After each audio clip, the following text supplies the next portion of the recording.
Skipping that, going to Elder Rune Madness.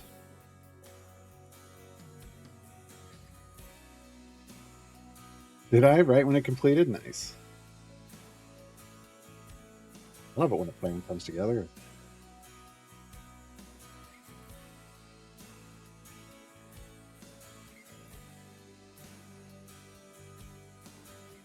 I can't wait till we get automation on this core so I don't have to keep clicking all these specialization choices. Oh boy. Some quick damage for us. Back into on the DPS. Or, you know, they could just make it so that specializations save with formations and aren't linked to the frickin' Modron core, which they've talked about. But haven't done. You know, one of these days. One of these days. I'm a little behind in chat. Give me a second, and then I'll get caught up again. Let me just make sure we're set up. Rocking and rolling. Oh, come on. Level up further. There we go. 3. Nope. 3. And 5. Pull down. All right.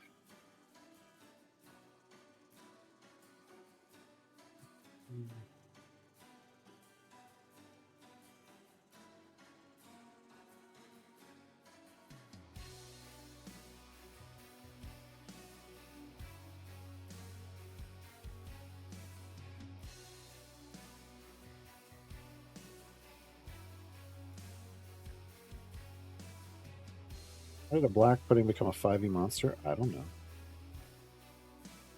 I don't know.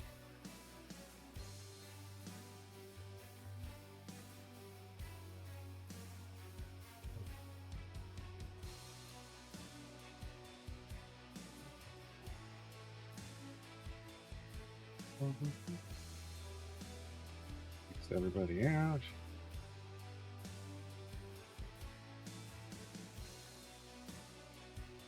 All right, and I think we are now. This one would be. We're down to 3 variants left. This is one of them. So after we complete this, 2 more.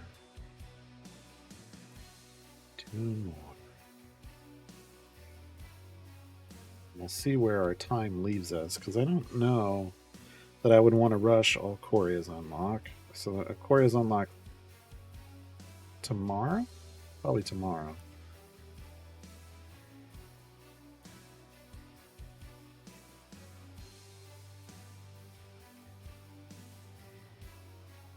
And we have we have 0 speed potions, so I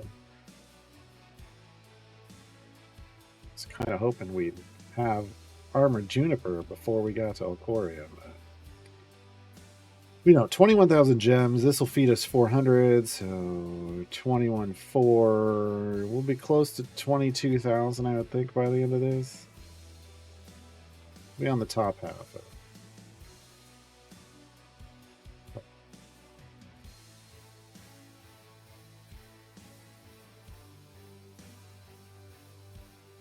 Which just made me realize, oh, folks, we unlock Alcoria tomorrow. We'll qualify for Strahd. We'll be doing Strahd stuff tomorrow. It didn't even cross my mind. We don't even need the event unlock to get to Strahd because we'll have Alcoria. Wow. So Wednesday, the event will just put us one closer to Zariel. Which our timing is now lining back up again. We got a little out of timing early with this new event system, and now it's kind of all lining back up again for Strahd and Zariel.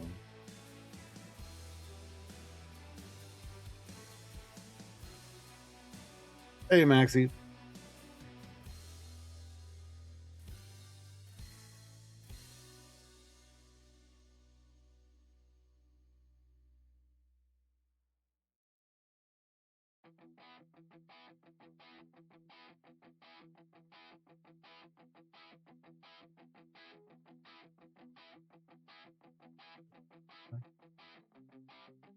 We got anything? We got 5 silvers we can open. Ooh, we got another Electrum scavenged off Diane.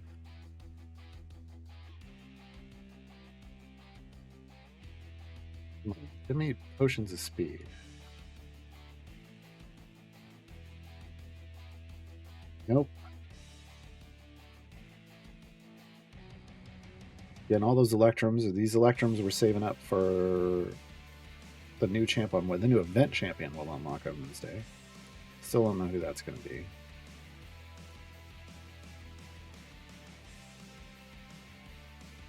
Should be saving up silvers too for Alcoria.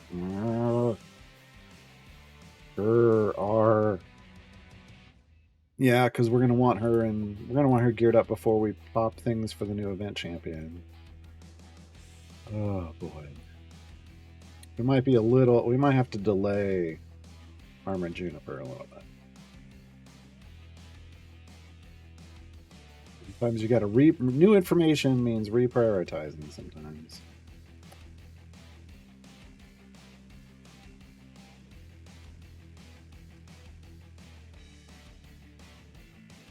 Usually get an event champ preview. Before an event starts, sure. We're in the middle of the event still. So we'll have I can unlock one of these 6 champions on Wednesday. And then the event will end the Wednesday after that. And then we have like 2 weeks before the new event starts. And the event champion preview will be on like the reworked champion. Well, the 2 champion previews will be on the Thursday and the Friday before the event starts. Whether it's a reworked and a new, or whether it's 2 reworked, or whether it's 2 new champions, we don't, they don't announce that on events. But it can be any of those 3 combinations. We have a schedule for the new 2.0 events, which order they're in. I mean, they're in the same order that they were before, but some of them have been gotten rid of. So we're in the Great Modron March. Next will be Dragon Down and Founders Day after that. But then Midsummer is going away.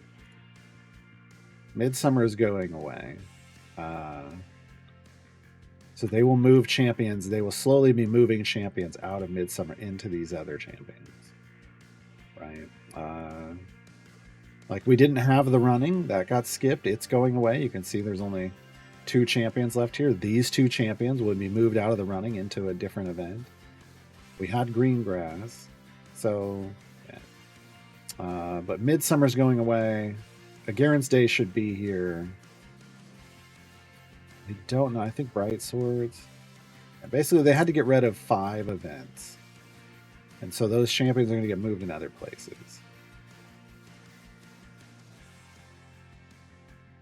Unlock Crux on your new account. Nice. Tough, but I mean, they cost potions. 2 totally distinct speed teams. Nice. Pokemon and Classic Speedsters and Lazelv and Ceramorphs. Oh, that's smart. Man.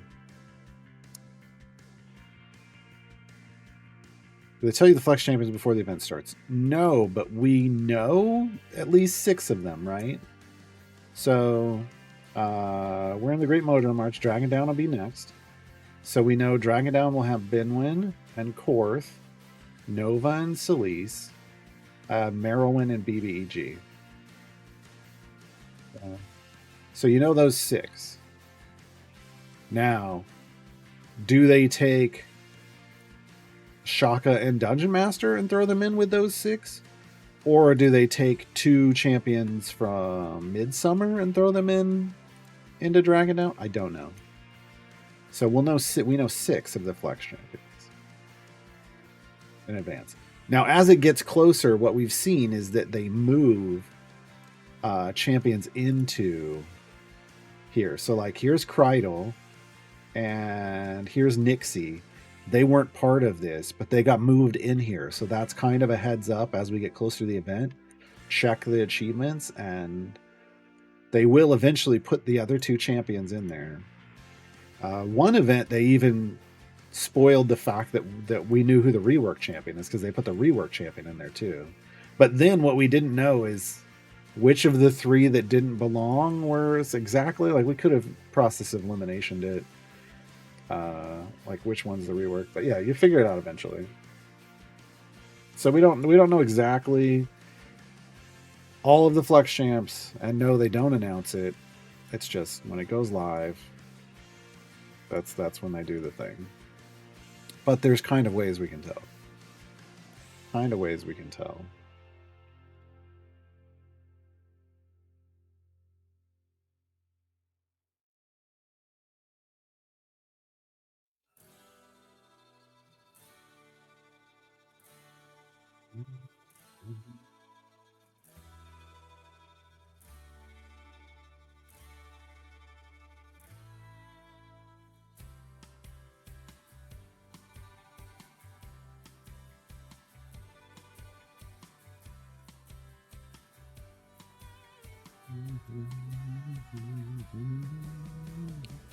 Hey, Expert Zone.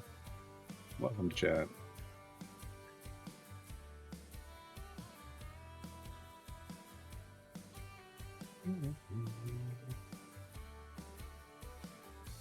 The nice thing about this is when we go, so tomorrow is probably when we'll be unlocking Alcoria and then doing a lot of Strahd Patron, our first Strahd Patron stuff. And when we unlock Alcoria, I'll be able to review her guide to see, do we need to update anything? I don't know that I don't know that really anything changed about Dragonbait or Azaka or Dritz. Those guides when we did them, when we played through, it was still pretty basic, still pretty straightforward.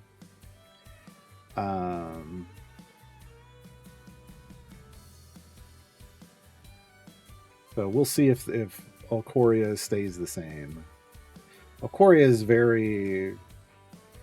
She's kind of, I would almost say she's kind of your first. Once upon a time, I said Dragonbait was kind of the start of the mid game. I would still kind of say that's when you're. It's kind of the first really challenging evergreen unlock.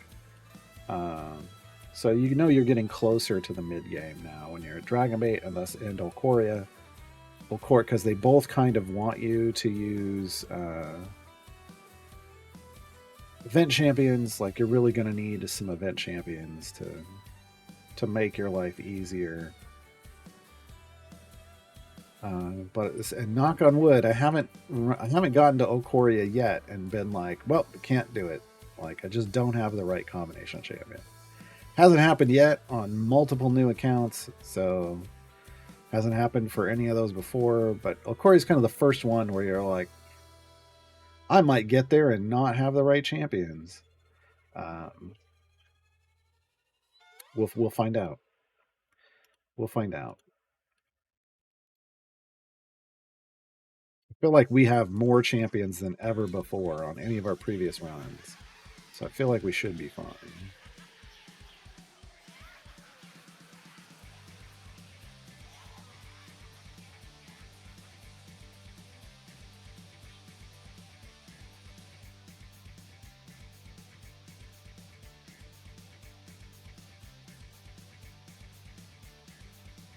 Interesting artwork.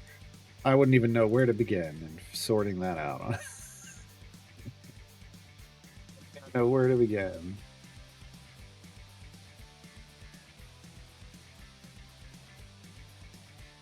Code, please. It's exclamation point code in chat, or you can look on the screen.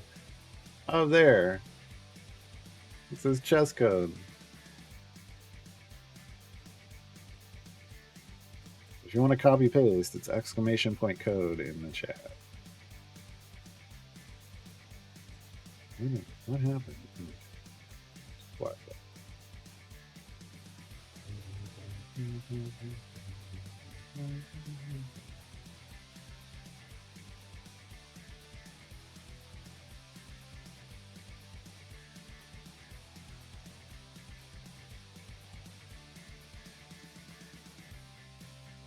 Yeah, like that. Then you can just copy paste it from the chat and copy it from the chat and directly paste it into the client. So this isn't going to work because I already did it. When I click here, copy paste, boom, I already redeemed. Just like that.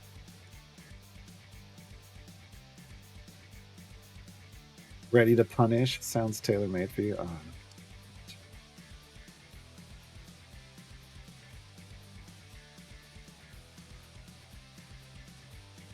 Oh, Merylwyn, yeah.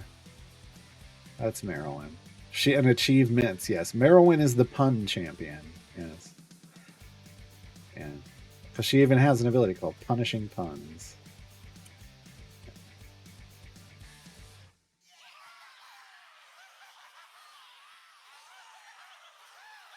Oh, go away, Manicore.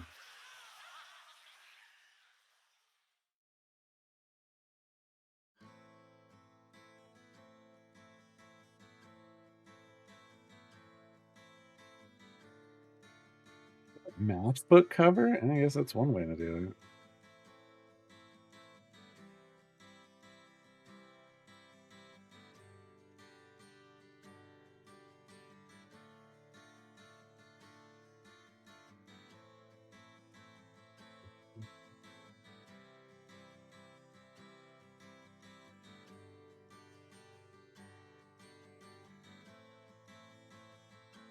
At one point, back when I rebuilt my carburetor back in college, I had the little tool, and you have the little flat things you just spin out until you find the right depth, and then run all your stuff for depth setting things. For anything that needed as gaps, it was your gap tool. Had all the measurements.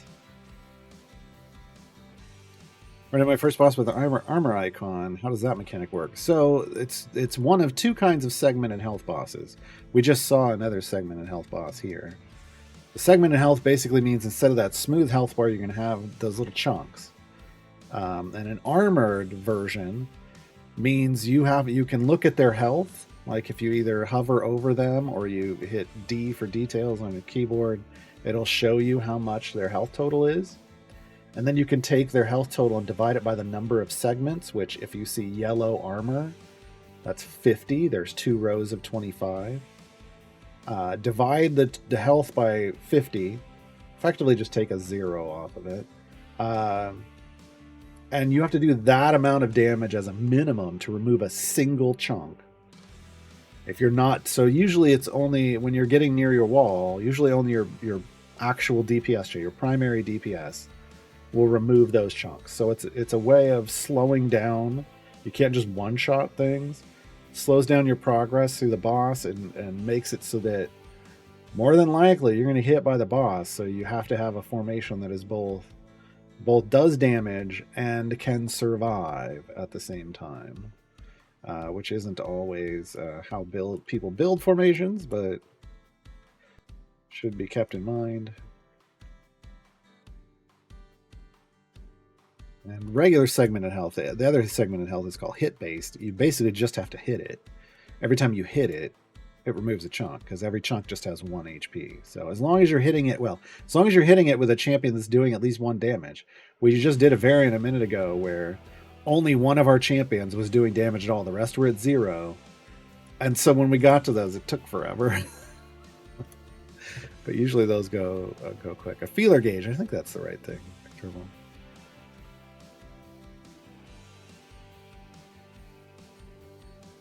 Imagine if you told everyone to do that once a month for their cars. No thanks. How difficult is it to defeat an Iron Juniper? Well, she's much harder to click on, so that's all I know. Yeah, for segmented health, click damage only works once every 5 seconds, whether it's a hit-based or armored. And armored is worse because you have to be clicking hard enough. Not you clicking your mouse hard enough, but the damage has to be coming in high enough to remove a segment. And then only once every 5 seconds.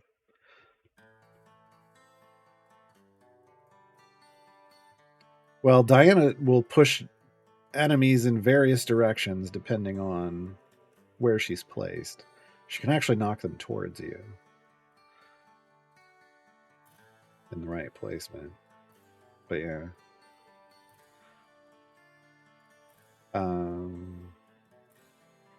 But the other thing is, some armored bosses are stationary. That doesn't mean they're made out of paper. It means they sit in one place on the screen. And they rain down AoEs on you from a distance, so knockbacks don't help. Knockbacks don't help. If they're ranged attackers, you gotta be survivable. You gotta be survivable.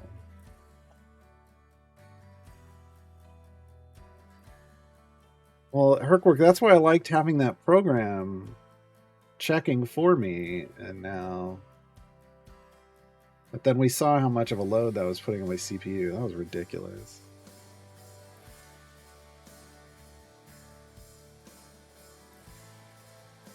I haven't seen an enemy get knocked into my formation, Blackula, so I'm gonna say yes. What's weird is I've seen her in the position where she should knock back, and sometimes she knocks them away. But I don't know that I can reproduce that. It just seems to be a random, occasional thing. I don't know.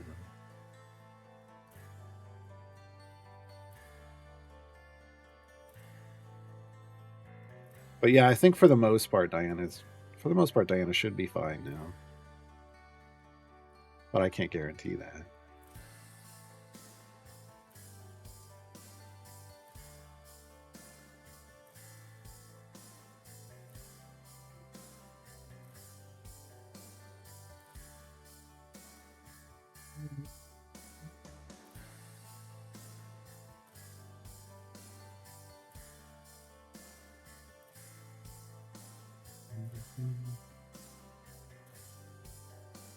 I mean, I will say it does make sense. Well, I mean, Diana should knock them towards the tank, and the tank should stop them, right? Is the concept. But I think, it does, in a certain way, it doesn't make sense that she knocks them this way and right past everybody, and then they have to back up and go hit the tank. But the problem was having is a ranged enemy could end up back here, like if it was like in this formation. Ranged enemy could get back here, and well, the ranged enemy doesn't have to move to still attack the tank. It's just shooting. It's pointing its arrow, I think, to the left, but then an arrow would shoot to the right. It would be really weird. And you couldn't kill them, like maybe with click damage if you click manually on them, but whether people would attack them or not, hold there's the story. Weird things happen when the enemies get past the tank line sometimes, and they've tried to fix it so that the enemies will try to path back into the front of the tank. But sometimes once they're past the tank line, they'll just keep walking right off the screen. So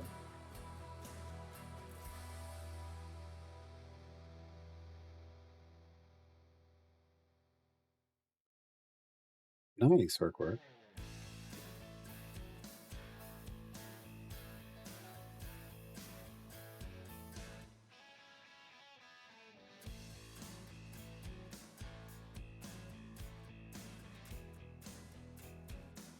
We keep killing this manticore. When do we run into the manta evergreen?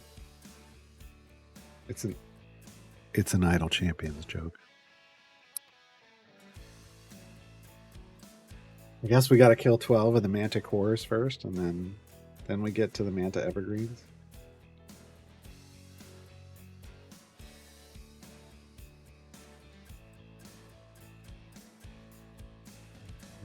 Yeah, once upon a time we had a bug like way back in the day before Whittle was even around. If you had Deacon, and there was one weekend where Melf got a speed buff, like as part of the weekend buff, and if you had Deacon and Melf in your party, you would auto fail every area because the enemies would run so quickly they just run off the left side of the screen. And you just go back and back and back and back. Like it actually moved you backwards instead of forwards. You had to either take Deacon or Melf out to be able to move forward again. It was just two of them. The two of them together was too much. That was an interesting. That was the first weekend they ever buffed a speed effect, I think, as a part of a weekend party. And boy, did they regret that real quick. This was years ago. So now we have Deacon, Melf, and Whittle, and it's and sometimes people will say, "Man, enemies spawn right at the party." So it still isn't fixed because they should stop moving right here. It should just be super fast, and they should stop over here on the right hand screen side of the screen. Instead, they appear here over on the left, so it's still not fixed. But at least you're not auto failing levels, is all I gotta say, because that was what would happen back in the day if you had too much speed.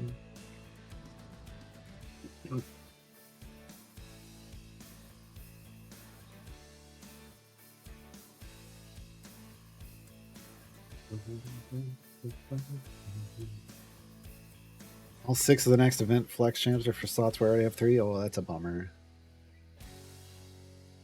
That's a bummer. Well, there's still, there's still going to be the new champ, the two featured champs. You'll have a shot there, and the 2 extra flexes. Maybe you'll get lucky there. Maybe you'll get lucky there.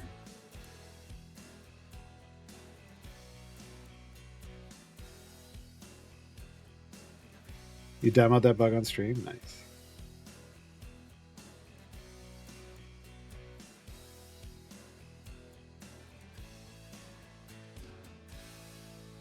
Yeah, I don't know that they'll ever mess around with people who go in and basically, I think the way their strategy is, look, we're trying to fix the base game. If people go in and change things in the data files, we're not fixing that. So any resolution hacking they're not going to worry about that kind of stuff. If you mess with the game servers, like if whatever you're doing messes with the game servers in a way that makes the game not function as well for everybody else, then you're in trouble. But beyond that, they don't care.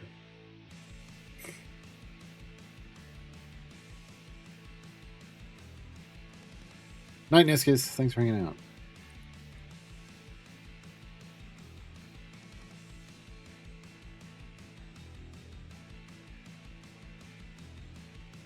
See, for me, Lydia, this all comes down to Whittle needs a cap on her speed item. That's what I'm hearing.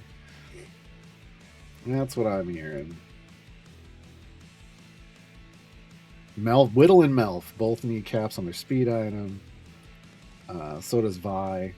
I asked for this recently. We'll see when they get around to it.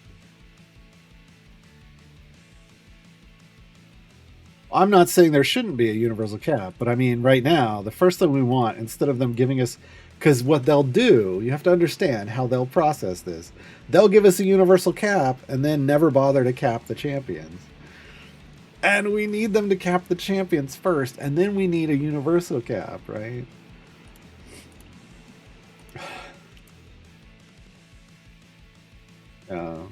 One step at a time. One step at a time, or else if they skip, that when we get in trouble is when they skip steps. There isn't a hidden cap. There's a functional cap, and it changes. It depends on your system and how you have your client set up and everything, because it has to do with frames per second. The fastest you can get enemy spawn speed is 1 frame per second on your system. That's it. I mean, because enemy spawn speed is a measure of the spawn point, which is off screen.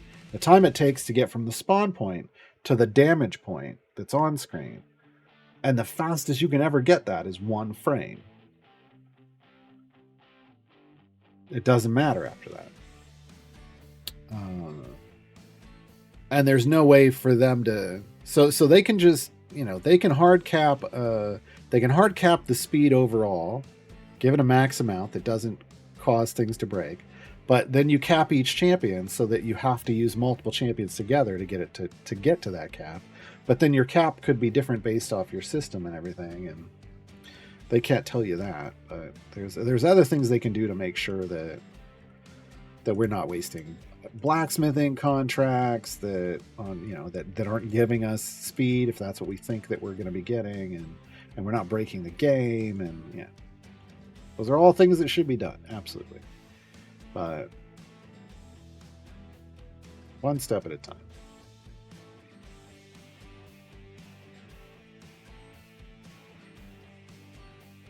But my Whittle is like 1700% if she's got like 5 people next to her.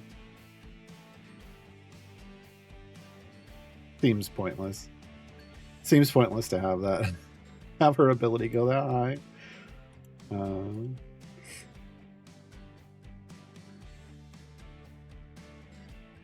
But we don't have a number anywhere that tells us ultimately what she's a whittle broken. That ultimately tells us like what's your total, which would be neat. Maybe in the new champ UI, give us something like that. Well, Letty, again, I would like both of them to happen, but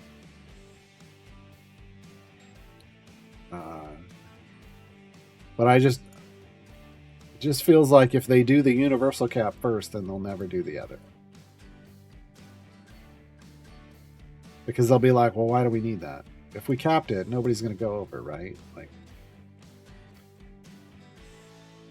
I want them to get. I would like them to get to a point where they're disciplined enough where every speed champion that has a speed item comes out with a cap, and go back and make sure that all the other speed items have a cap. Once we can have every speed item with a cap, then they can start doing this other stuff, and then just make sure they always come in with a cap, and hopefully that helps this process. Hey, we completed Elder Rune Madness, folks.